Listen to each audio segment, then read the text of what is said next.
Eee, Sekarang kita sama dengan lembaga yang lain.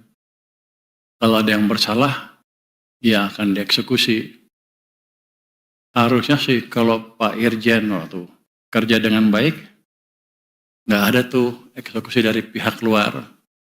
Saya ke depan minta ke Pak Irjen untuk bekerja lebih keras, supaya kita menemui kesalahan kita duluan dibanding orang di luar, sehingga nggak ada orang luar yang ngacak-ngacak Kementerian Keuangan lagi.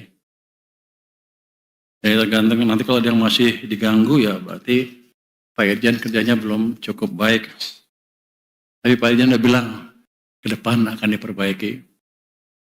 Jadi saya nggak mau orang kita, pajak, bea cukai, pegawai-pegawai yang lain itu diperiksa, digerebek kejaksaan, KPK, atau polisi duluan. Kalau ada kesalahan, harusnya tim kita dari Pak Irjen yang mengetahui duluan dan kita lakukan tindakan sesuai dengan peraturan keras, sekeras-kerasnya kalau perlu, tapi yang mengendalikan kita sehingga image kita tidak terlalu buruk di luar. Tapi Anda harus ingat nanti ke depan Pak Irjen akan lebih sering-sering jagain Anda. Demi untuk itu aja. Sekarang kita bicara kondisi ekonomi. Belakangan ini ada yang bilang ekonomi kita melemah, katanya daya beli turun. Saya cek datanya, saya lihat juga langsung ke lapangan, kayak kemarin ke Pasar Tanah Abang ya. Kelihatannya masih cukup baik. Jadi ekonomi kita tidak resesi, apalagi krisis. Paling nggak kalau dari data yang saya punya, kita cukup bagus. Dan itu untuk menciptakan hal tersebut, kontribusi Kementerian Keuangan amat besar. Jadi Anda boleh bangga dengan Kementerian Keuangan, kita bisa mengendalikan badai ekonomi sampai sekarang ini dengan cukup baik dan ekonomi kita sedang dalam fase ekspansi dengan laju pertumbuhan yang lebih cepat. Triwulan lalu kan ekonomi kita tumbuh berapa? 5,39%. Kalau sekarang mungkin Anda lihatnya, angka 5,39 apa artinya? Tapi Anda ingat, triwulan ketiga tahun lalu kita ekonominya jatuh signifikan sekali, dan kalau nggak diperbaiki dengan kebijakan tertentu di sisi fiskal, kita akan jatuh. Dan sekarang mungkin betul-betul krisis, kata ekonom-ekonom amatiran di luar itu yang ngomong. Mereka bilang kita resesi, kita krisis. Itu kalau pakai informasi yang sebelumnya. Tapi kalau informasi yang sekarang, kita ekspansi. Kementerian Keuangan jago, boleh ngaku. Ekonomi kita cukup stabil.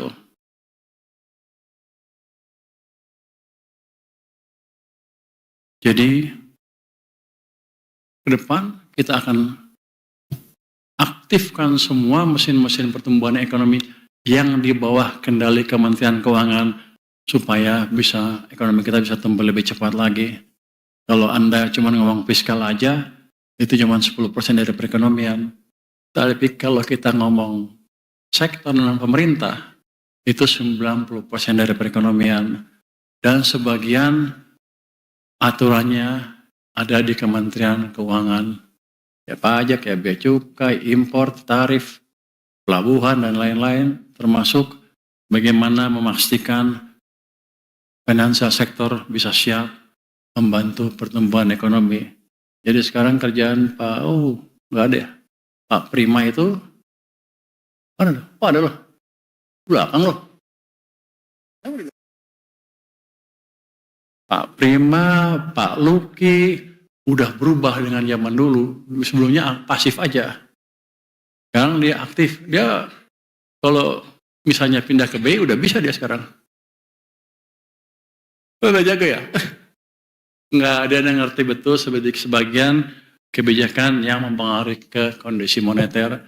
Dan dia berperan besar sekali tahun lalu ketika kita menjaga likuiditas di sistem perekonomian dengan memindahkan uangnya yang ada 200 triliun dari BI ke sistem perbankan. Tapi sebenarnya dia protes, jangan Pak, bunganya jangan turun. Dia agak rugi. Tapi akhirnya setelah dirayu-rayu mau juga.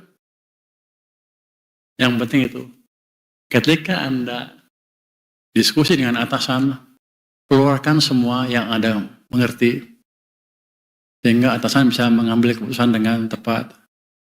Tapi kalau diputusin, udah ikutin. Pak Prima ya?